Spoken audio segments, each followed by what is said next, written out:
Tātad es jums tagad pastāstīšu, kā dabūt ārā datus, ja jūsu dators vairs neieslēdzas kaut kādiem iemeslu dēļ, pieņemsim, ka viņš ir vecs, cerībā, ka nav kritis un nav sabojājies cietais disks, bet jums svarīgi dati, un jūsu dati ir cietajā diskā šajā datorā. Tātad datori atverās dažādi, nemācīšu, kā vērt vaļā visus datorus, parasti atskrūvē skrūvis, noņem vāku un izņem cieto disku. Tieši šajā piemērā būs ļoti ērts datoriņš, kurā ir viena podziņa, un jūs noņemat vāku. Ja jūs neorientēties šajās lietās, labāk paprasīt kādam speciālistam, kādam tehniķim, piemēram, mūsu abcservis.lv, mūsu servisā, tehniķis izņems jūsu cieto disku. Tieši šajā datorā cietais disks ir šeit redzams, un tas ir 2,5 colu SATA cietais disks.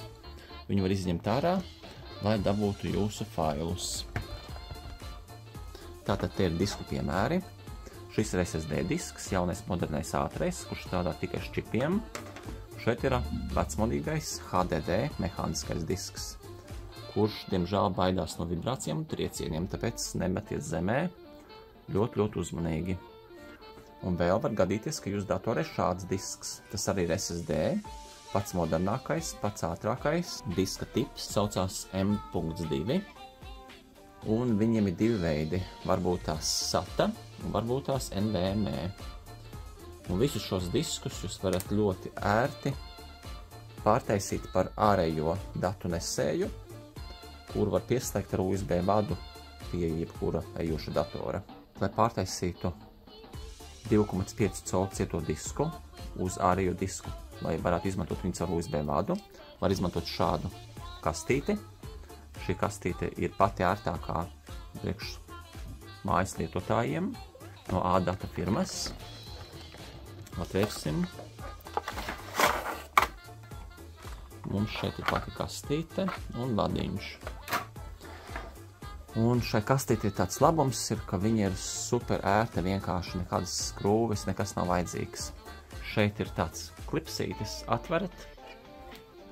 atveram klipsīti un kastīti atveras. Paņemam savu cieto disku, šeit ir konektors, liekam pareizi, te jāskatās pēc galiem, šajā gadījumā šādi, un uzmanīgi savienojam ar konektoru. Diski ir ievietots, tātad un šitiem te var uzlikt kādu paroloniņu, lai pie nelielām vibrācijām tas cietais disks tajā kastījā nestaigā. Aizveram ciet, aizveram šo klipsīti, un šeit ir USB konektors, pievienojam USB vadiņu,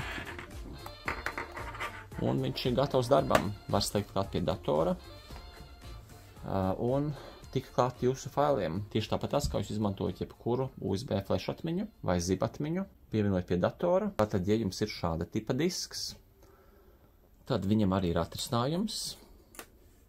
Var iegādāties šādu kastīti. Tā ir USB-C kastīte, ļoti ērti. Te ir viena skrūvīte, jau atskrūvēju. Atliek tikai šādi atvērt vaļā un ievietot disku iekšā. Daram to ļoti uzmanīgi, bez spēka. Un šeit otrā galā ir tāds klipsītis. Citām kastītēm varbūt būs skrūvīte. Viņš ir jāieliek tā, lai aizāķētos aiz šī klipsīša. Pagriežam, un viņš turās iekšā. Aizveram vāciņu. Un varam izmantot USB-C to A vadiņu. Un slēdzam klāt datoram, lai tiktu klāt saviem datiem. Tā te parādīšu, kāds izsās pie datora. Aizējam uz This PC. Šeit mēs redzam visus datu nesējus. Viss, kas ir piesprausts, USB flashiņi, cietie diski.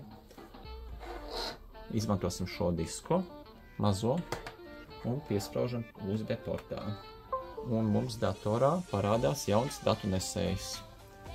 Ja tajā diskā bija instalēts Windows, tad iespējams parādīsies 2 vai vairāki. Un jums vienkārši jāatrod, kurā ir jūsu dati. Šajā gadījumā parādās viens tikai.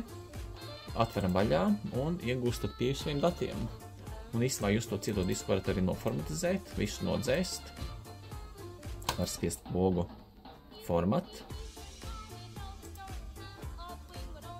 Šeit var ierakstīt savu cietā diska nosaukumu, piemēram, data. Un spiest start.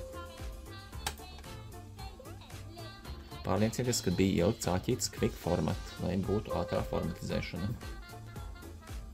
Viņš saka, ka formatizēšana ir gatava. Ok, close. Un jūs cietais disks ir tukšs un gatavs darbam. Tātad, ja jūs to cieto disku izņēmāt no kāda veca datora, vienalga tas bija lielā tipa vai šāds maziņš, vajag pārliecināties, kādā stāvoklī ir cietais disks. Lai nav tā, ka cietais disks ir sliktā stāvoklī un jūs viņā cenšaties iekopēt savus datus. Un priekš tam ir bezmaksas programma, saucās Crystal Disk Info. Man viņa ir ieslēgta, atvērsim. Šādi viņi izskatās. Un šeit, ja jums ir SSD disks, jūs vienkārši skatāties šeit procentus, viņš rāda 100% good, jo mans disks ir jauns. Vai arī, ja tas ir mehāniskais disks, tad viņš šeit rādīs paziņojumu, ja būs kaut kāda problēma, piemēram, warning vai bad, būs dzeltens vai sarkans, dzeltena vai sarkana iezīme. Ja jūs redzat kaut ko dzeltenu vai sarkanu, tad tas cietais disks nav drošs datu glabāšanai un labāk viņu nelietot kā ārējo cietu disku. Vienkārši nokopējiet savus datus un vajag iegādāties jaunu disku. Tad gan šīs kastītes ārējās, gan cietos diskus var iegādāties ABC Service LV, mūsu servisā, vai arī ashop.lv. Tāpēc droši nākiet pie mums un mēs jums palīdzēsim.